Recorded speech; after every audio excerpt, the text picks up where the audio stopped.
Alors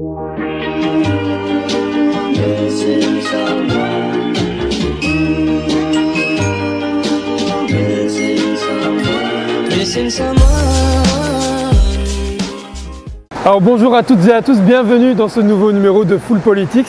Alors si on avait voulu le faire exprès, je ne sais pas comment on aurait pu réussir, mais ce jour encore, les transports en commun sont en grève. Il y a un mouvement de 48 heures, ce qui explique que la station de métro derrière nous est fermée. Mais c'est pas grave, on va quand même faire connaissance avec une de nos personnalités politiques, Carolo, et aujourd'hui c'est Mohamed Fikrioui qui est avec moi. Mohamed, bonjour. Bonjour. Tu vas bien? Impeccable. Alors on va en parler directement avant d'en savoir un peu plus sur toi. Cette station de métro est fermée suite à un mouvement de grève. C'est quelque chose que tu connais de par ton expérience, tu as notamment été délégué syndical, en plus d'avoir travaillé au Tech Charleroi. Oui, c'est quelque chose que je connais, c'est des mouvements de manifestation du personnel, des réactions par rapport à des situations bien précises. Et je dirais que pour manifester en tout cas leur désaccord par rapport à certaines choses qui leur déplaisent, les délégations syndicales interpellent le personnel et débrayent. Donc c'est des situations que j'ai connues. Alors aujourd'hui notamment la raison est la future instauration d'un service minimum en cas de grève. Ben oui, le service minimum, la grosse question, c'est la liberté de pouvoir partir en grève. Je pense que c'est un des moyens utilisés pour manifester, en tout cas sur des accords par rapport à un choix qui est présenté. Et donc moi je pense que l'expression en tout cas syndicale par rapport à une problématique doit pouvoir se faire. Et évidemment, la concertation pour moi reste la réponse la mieux adaptée, la plus appropriée à une situation de crise. Et une concertation, c'est toujours possible? Toujours. Il ne faut jamais fermer la porte à la concertation parce que la première défaite, c'est justement fermer la porte à la concertation. Alors, en plus d'avoir été délégué syndical, tu as travaillé au Tech Charleroi. Ouais. J'ai travaillé pendant 9 ans. J'ai d'abord été engagé pour installer le système de perception, l'ancien système qu'on appelait le ProData à l'époque. Et donc j'ai installé dans tous les trams et tous les bus ce système de perception. Et ensuite j'ai travaillé dans la réactivation des trams, donc tous les trams que vous voyez rouler aujourd'hui, j'ai participé à la réactivation de certains d'entre eux. La réactivation, c'était la modernisation, la remise en état pour permettre à ces trams de rouler et d'augmenter le nombre en tout cas de trams effectifs sur le réseau.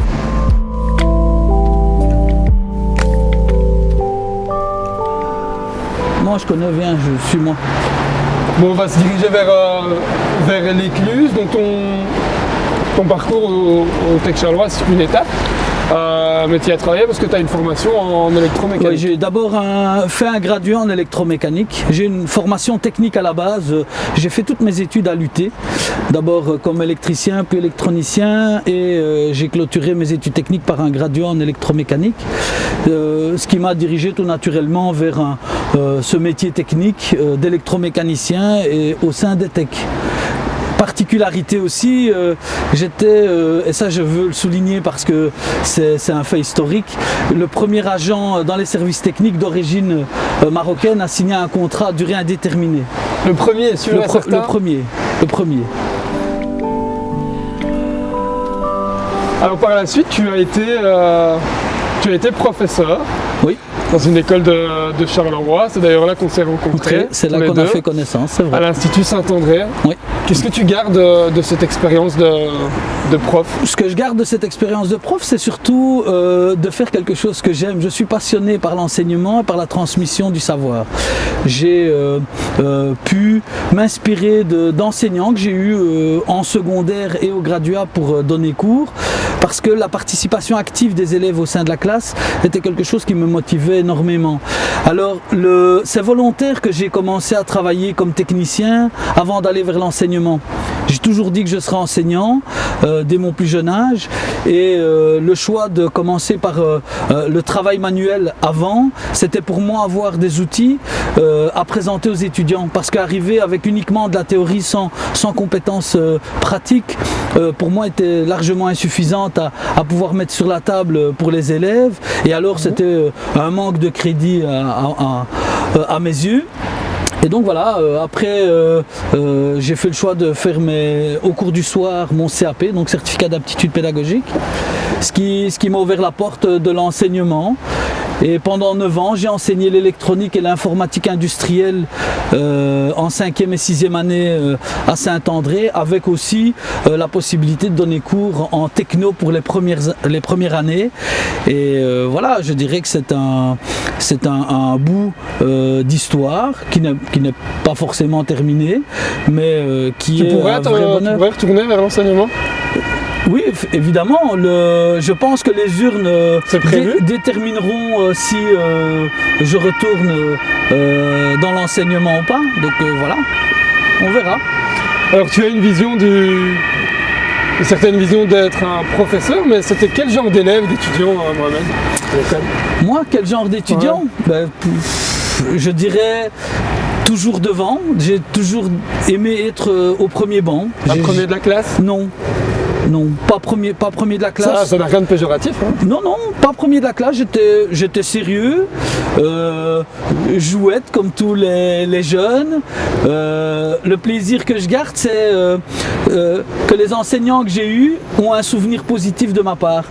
Récemment, il y a ma prof de français qui m'a demandé comme ami sur Facebook, et ça m'a fait vraiment plaisir, et elle-même m'a dit je suis très très heureux de voir qu'un de mes anciens élèves est au niveau où il est, surtout avec le parcours scolaire qu'il a suivi. Donc partir de l'enseignement technique qui est souvent dénigré, rejeté en seconde zone. Moi non, pour moi l'enseignement technique est de même qualité que l'enseignement général, parce que comme je disais à mes élèves à l'époque, un chirurgien il a besoin d'un mécanicien pour sa voiture, comme il a besoin d'un technicien pour son équipement, pour pouvoir pratiquer son métier de la meilleure des manières. Donc on a vraiment besoin de tout le monde, et l'enseignement technique permet de répondre à ce besoin.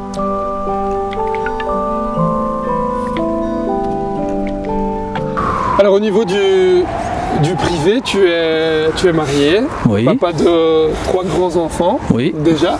Ils ont quel âge ? Assia a 18 ans. Elle démarre des études d'infirmière cette année. Elle va voter pour papa ? Je ne sais pas. L'anecdote que je peux dire, c'est que lors de ma première élection en 2006, Assia allait avoir ses 6 ans. Et non, 5 ans, c'était 5 ans. Et elle était avec moi dans la voiture, assise à l'arrière, et sur son rehausseur, ce qui lui permettait d'avoir un regard vers l'extérieur. Ce que je ne savais pas, c'est qu'avec elle, dans sa poche, il y avait des cartes de visite qu'elle avait mises. À ton nom ? À mon nom, avec donc la photo, tout. Et là, je m'arrête à un moment donné, il y a un ami qui m'interpelle, je baisse mon carreau, je lui parle.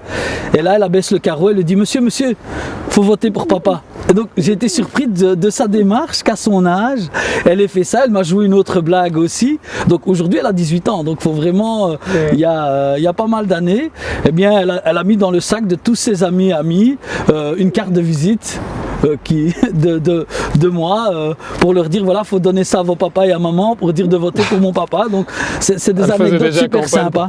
Oui. Et donc je t'ai coupé, mais il y a aussi un garçon et une fille. Il y a Yacine qui a 16 ans, lui il est complètement détaché.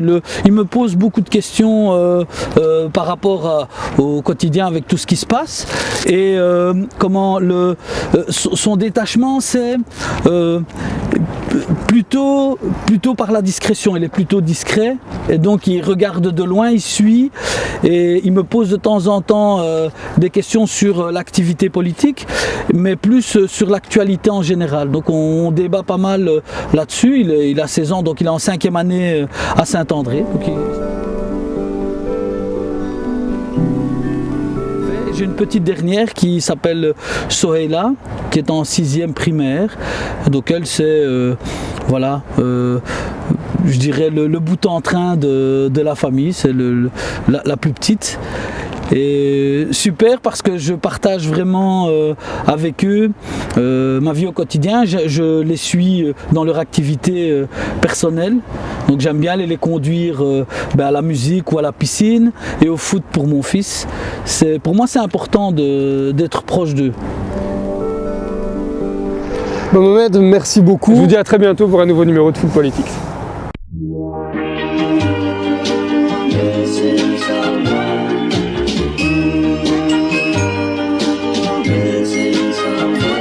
Missing someone